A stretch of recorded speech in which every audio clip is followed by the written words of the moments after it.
Roman Stoics had a name for it. The Norse had a different name for the same thing. The Bhagavad Gita had yet another name for it. And 3,000 years later, George Lucas built the entire moral architecture of Star Wars around the one idea all three were pointing at. 4 civilizations, 4 languages, 3,000 years. One answer to one question. How do you act fully, love completely, commit absolutely, and still survive the loss of everything you love? The Stoics called it Amor Fati. The Norse called it Wyrd. The Bhagavad Gita called it Nishkama Karma. And in Star Wars, Yoda put it in 9 words.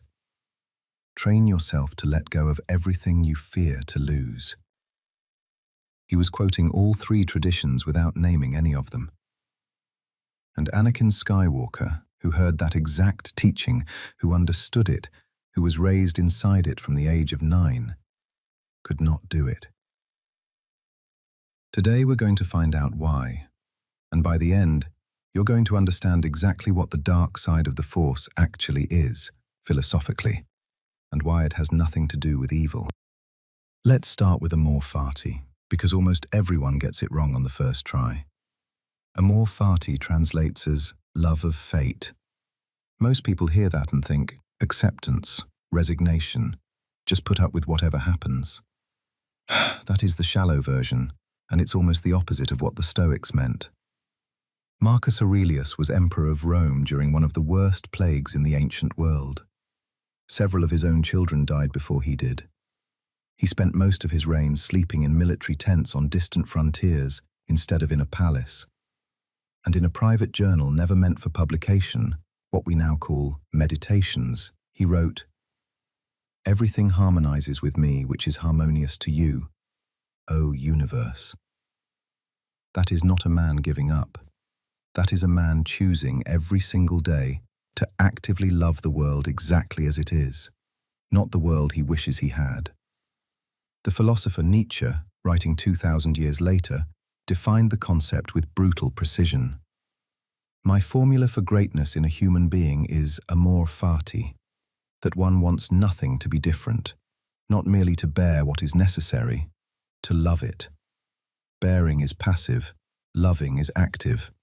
You take the thing that is actually happening, even the terrible thing, and you find in it the exact material you were always going to be made from. The Norse had their own version of this and they called it Wyrd. The word comes from the Old English wirthan, to become. Not what has already been decided, like a sentence handed down, what is in the process of happening right now as you live it. In Norse myth, 3 beings called the Norns govern this: Wyrd, Verdandi, and Skuld. What has happened? What is happening? What must become? There's a line in the Old English epic Beowulf that captures the whole philosophy in 4 words. Wyrd bydd ful araid. Fate is wholly inexorable. And here's the part people miss. The warrior who says this line does not put down his weapons afterward, he picks them up. That's the entire Norse response to fate in one gesture. Full acknowledgement of what cannot be changed, fused completely with total commitment to act anyway. Now go east, 3,000 years back, to a battlefield in the Bhagavad Gita. Arjuna, a warrior prince, looks across the battlefield and sees his own cousins, his teachers, his closest friends, standing on the enemy side. He drops his weapons. He cannot do it. And the god Krishna, acting as his charioteer, explains exactly why he must act anyway. The Sanskrit term is Nishkama Karma, action without desire for the fruit of the action.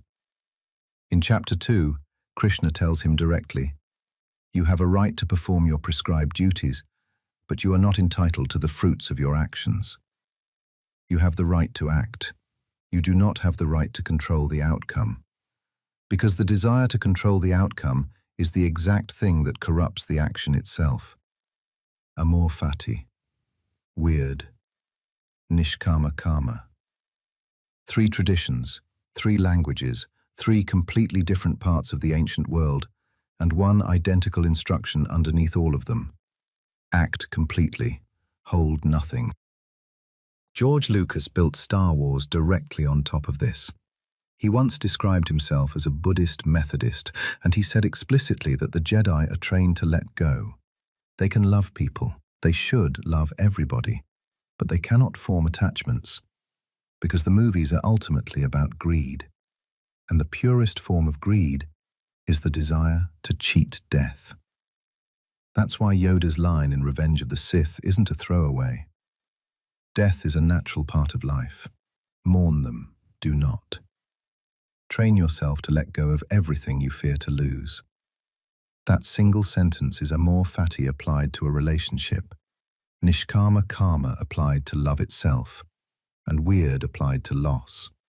3 traditions compressed into one piece of advice from a small green puppet, and Anakin still couldn't follow it.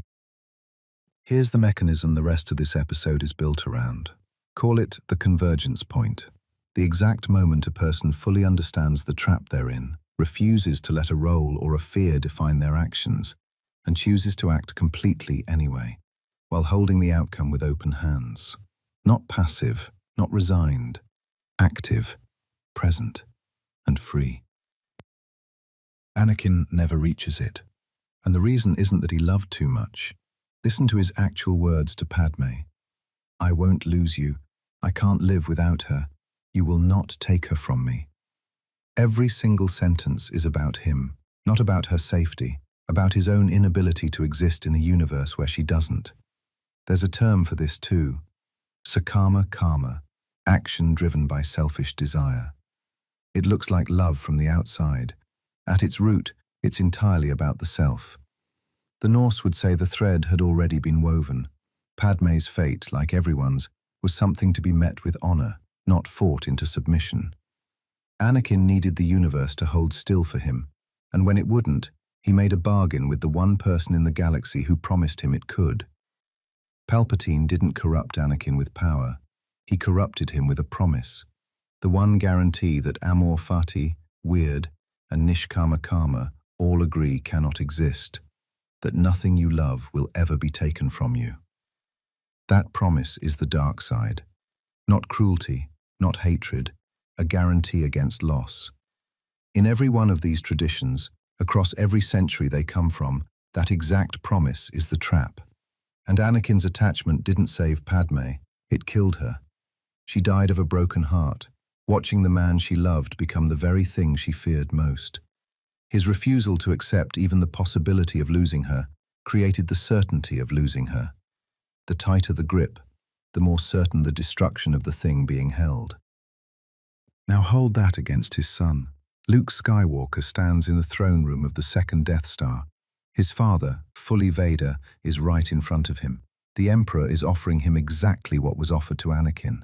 Ultimate power, total control, ultimate certainty. And Luke throws down his lightsaber. He says, I am a Jedi, like my father before me. And then he accepts whatever comes next, without knowing what that will be. That is Amor Fati, fully realized. That is Nishkama Karma, fully realized. That is Wyrd, fully realized. Luke does the one thing his father never could. He acts completely, and he lets go of the outcome completely in the same motion. And it saves everything. Not because he wins the fight, but because he stops needing to control how it ends. So here's the actual question underneath all of this, and it has nothing to do with a galaxy far, far away. What are you holding on to so tightly right now that the grip itself has become the danger?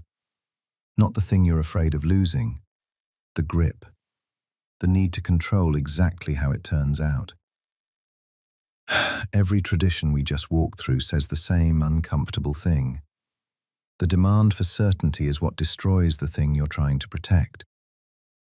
But here's a question none of these traditions fully answer, and it's the same question every single one of them quietly steps around. Amor Fati asks you to love a world that sometimes takes everything, fine. But what happens when it actually does?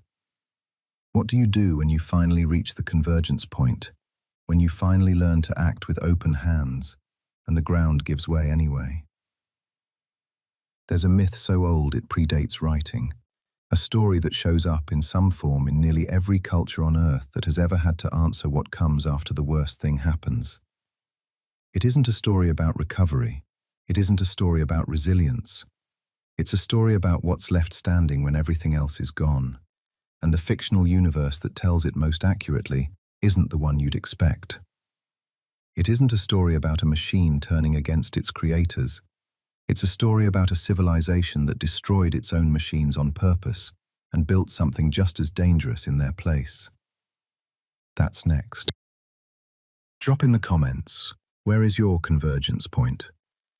The moment you understood the trap, refused the throne, heard the adversary, and chose to act anyway. Open-handed, without guarantee.